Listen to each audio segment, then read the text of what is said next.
Looted by bandits, illegally occupied, a refuge for victims. The popular socialist campsite is just down this forgotten Cuban road.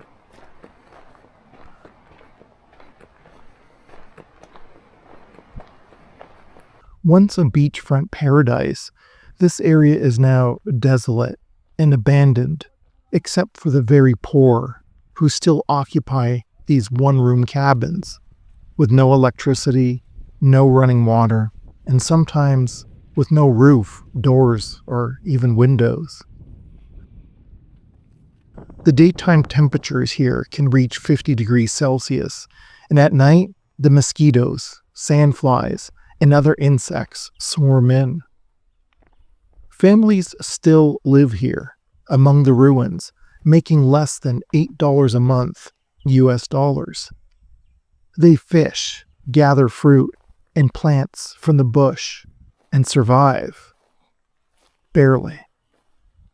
The Cuban economy is imploding. The communist government is in total shambles, trying to patch up decades of failed socialism. For many Cubans, this camping spot was a marvel in the early 1980s. A few years ago, the government stopped paying the staff and then stopped the upkeep. The paradise was deemed unnecessary for Cubans.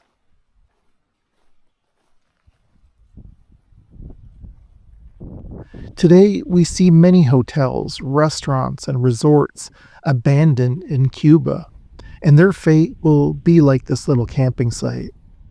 The future does not look bright. Inflation rose up 70% this year. The price for fuel alone increased 500%.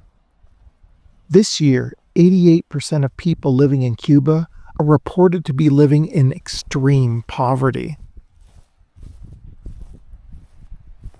The Cuban government, for the first time in history, requested the United Nations World Food Program to step in and help.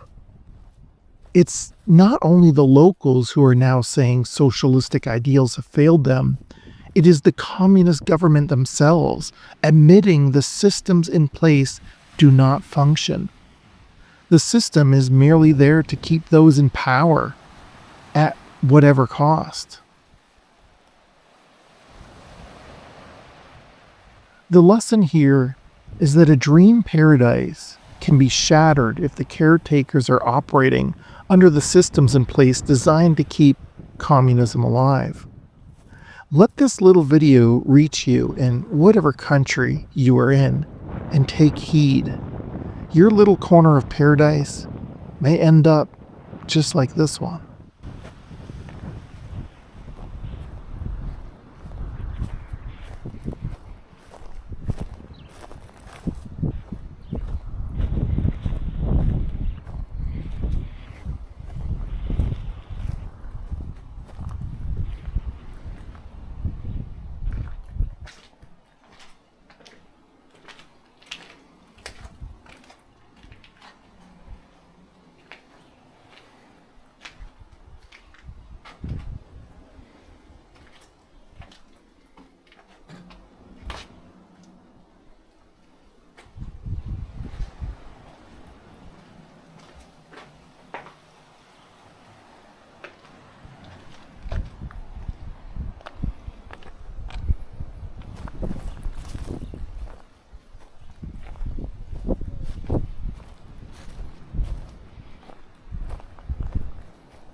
I need to get by, silly.